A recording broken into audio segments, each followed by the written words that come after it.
If you're printing your own labels, one of the biggest challenges you face is controlling the cost of labels for your products. In this video, we're going to explore 8 tips and strategies for controlling and reducing those costs effectively.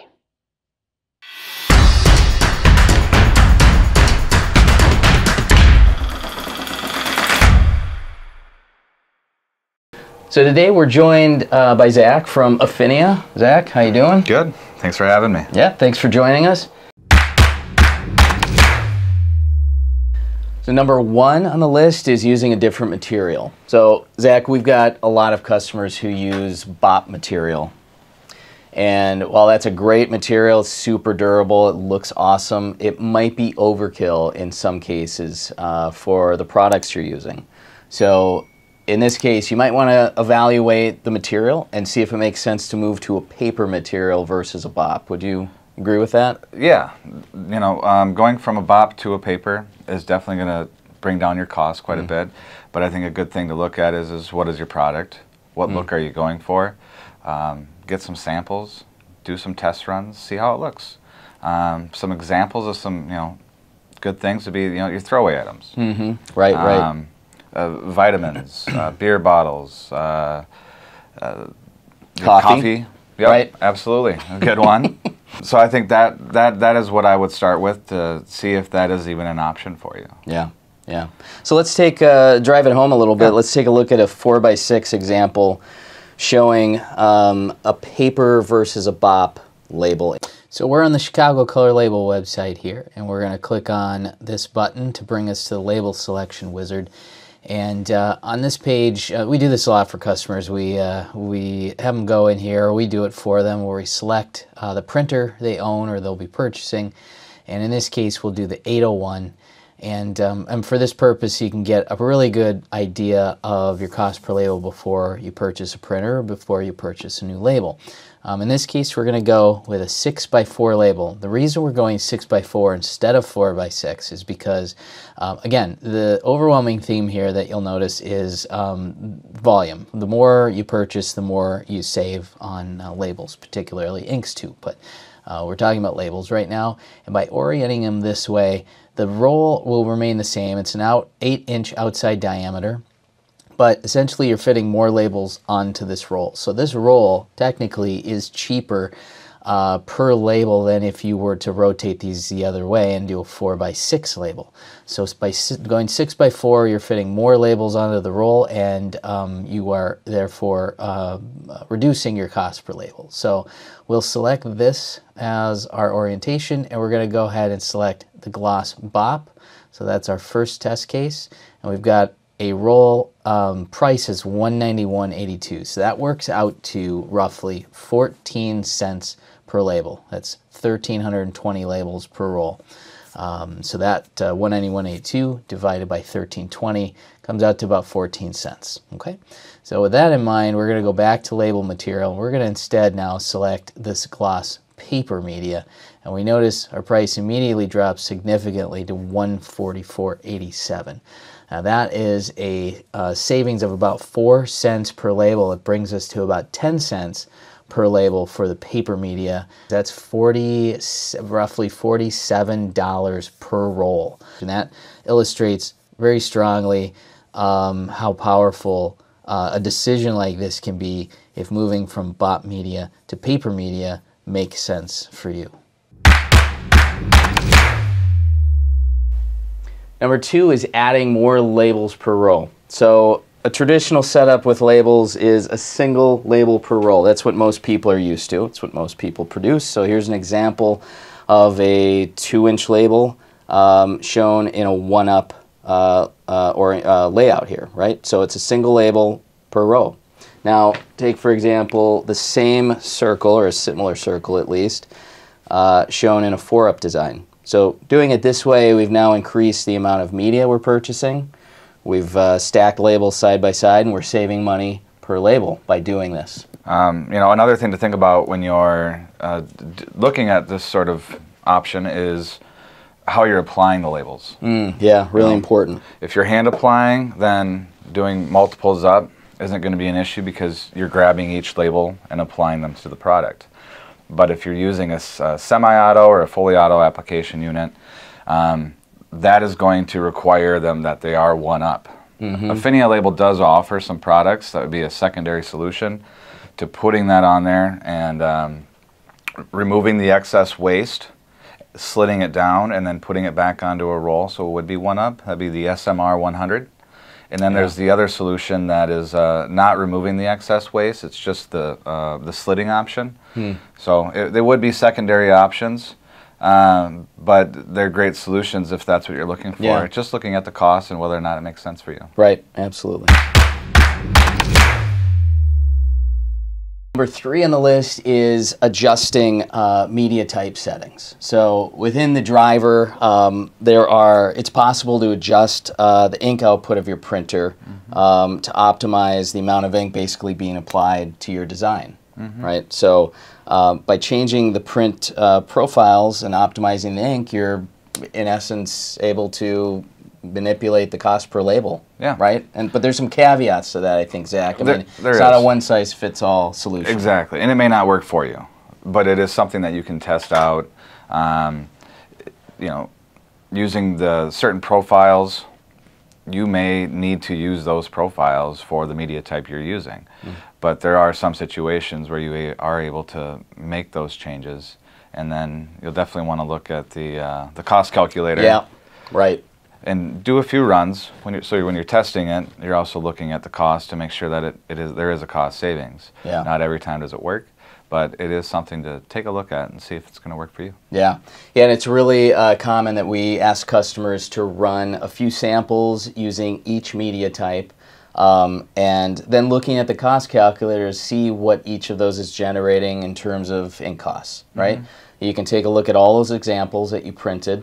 You can compare, you know, based on the setting you used, what's the cheapest label that gets the best results. That's essentially the way to go about it. And by doing that, sometimes you can kind of, you know, rein in some of that ink usage that you were using more of than you needed.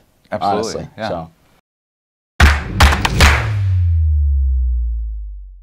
So number 4 is reducing your label size. So another small change you can make is to reduce your label size and basically reduce label costs that way, Zach, right? Yeah. For example, going from a 3 1/4 inch to a 3 inch, you are reducing the amount of material that's on there, but that's not necessarily the only way. You know, another way to kind of look at it would be is maybe your 3 1/4 inch label, you have a 3 inch label. Both labels, instead of having both labels, going from a 3 inch label to a 3 1/4 inch label. Going up. Going up, increasing the amount of material. However, what you're going to gain is the volume. So instead of buying, we'll say, for example, 5 rolls of each size label, now you're buying 10 of one, and now you're getting the volume discount. Again, back to the volume game, right? So even though you are going up in size, you're standardizing the size and you're buying more of that one size, thereby reducing your cost per label and still. making your inventory more uniform. Yeah, great, right? great. So reducing your inventory costs. I love that. Okay, good. So number 5 on the list is reducing your artwork coverage. So Zach, let me show you a label I made here. What do you think of that one? That looks great. Looks pretty good, right? Looks good. How about that one? Fantastic. Looks similar, but it's slightly different. So there's label 1. That comes in at 5 cents per label for ink. Label 2, dramatic savings at 3 cents per label for the ink. So you're saving 2 cents here by basically eliminating the blue background, still keeping this nice little chromish silver color to it.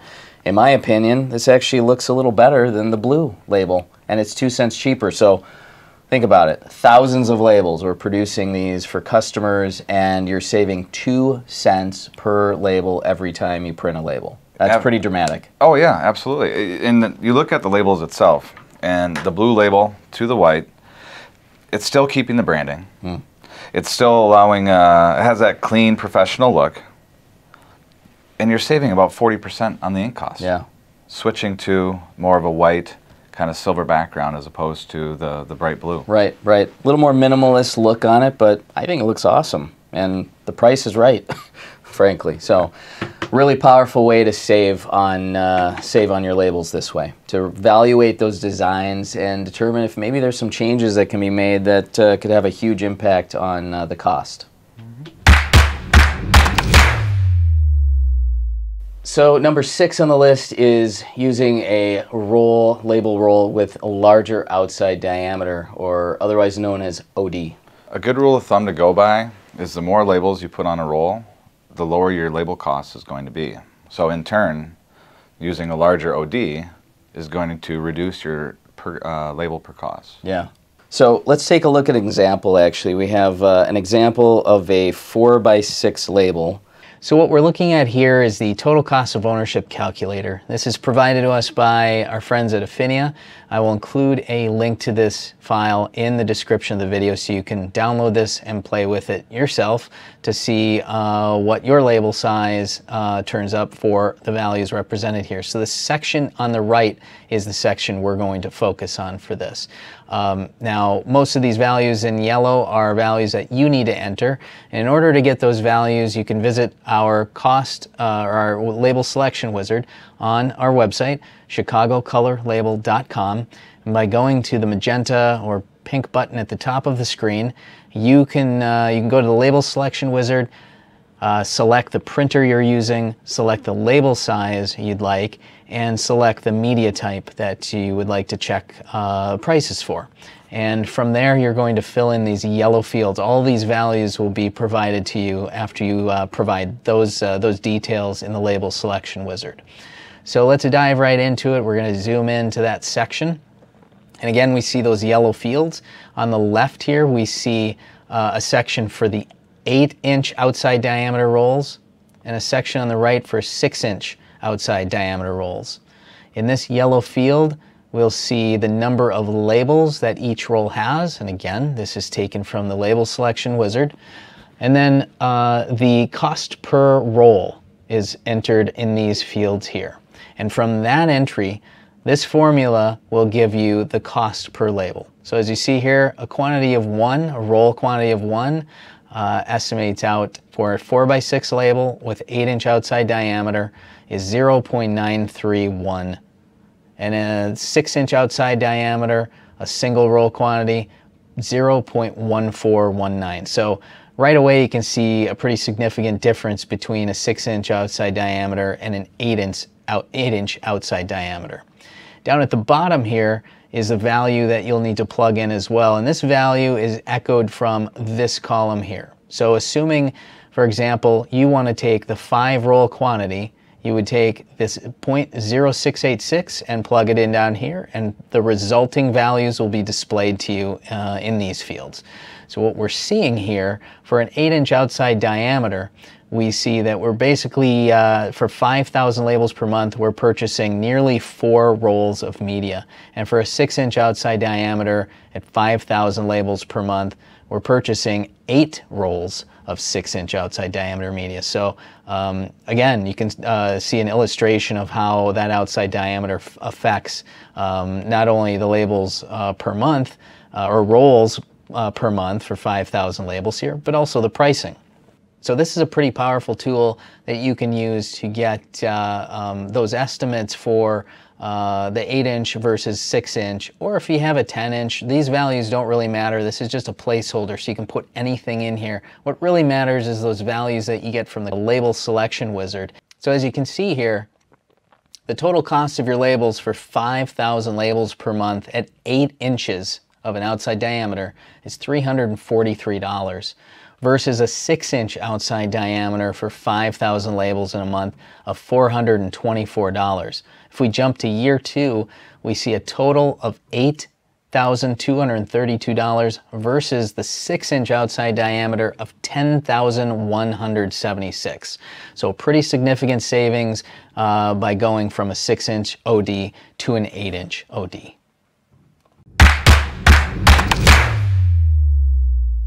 So number 7 on the list is to upgrade your printer. I think whether you're looking to purchase a new system or upgrade your existing system, Printing systems are based on volume, similar to how your blank labels are. Mm-hmm. Yeah. Good example of that, I think, is a customer of ours who purchased an L502. They were running approximately 1,000 to 2,000 labels per month, so the 502 made a lot of sense. Shortly after that, they managed to increase the volume of that printing dramatically. So the L502 was no longer the most economical unit for them, right? So upgrading to the L801, which you see behind you here, they were able to reduce their cost per label by about 60 to 70%, if I'm not mistaken. Oh, wow. So dramatically bring down that cost per label in a big, big way. So and then also kind of increasing the speed of the output of, of their label needs. Exactly. So the 502, you know, it's a great printer, but not incredibly fast. The L801, 6 inches to 12 inches per second. So there's a lot of benefits there, outside of just saving money on labels. Number 8 on the list is to cut your own shapes. So Zach, this is the really fun stuff, the stuff I really get into. It's basically, our final recommendation is reducing your cost per label by bringing the full control of label production in-house, right? So using the flexibility of one of our finishers to create your own shapes is a really powerful tool for bringing down cost per label, which is what we're talking about here, and having a little fun doing it, frankly. I love that machine. Oh yeah, it's powerful. The ability to make what you want when you need it, any shape, really any size within its limitations. Yeah. It gives you the control in-house. And then it's really a great tool for people that are doing private labeling or you know, small print shops that need that ability to cut the shape that you need, as opposed to stocking 37 different SKUs and not hitting those volumes that we talked about previously. And you're buying continuous media, right? Instead of die cut. Bunch of different die cut sizes sitting on the shelf. You've got single rolls of whatever width media, continuous media, right? And so therein is a big advantage. Yeah. Right. Let's show a video of the Afinia DLF cutting some labels, just so you have an understanding of exactly how it works and what it does. Yeah, good idea.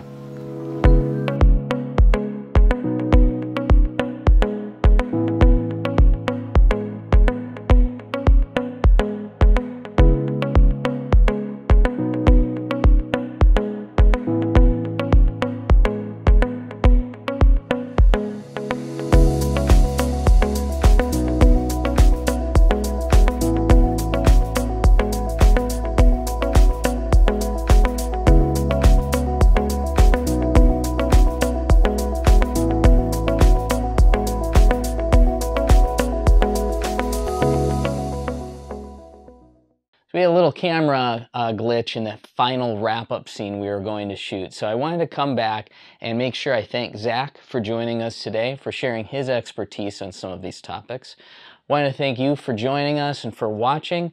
And if you do have any questions about any of the equipment that was covered today, any of the printers or the DLF finisher, please get in touch with us. Or if you just have questions in general about any of the information that was shared in any of the slides today, please get in touch. Until then, like and subscribe, and thank you very much for watching.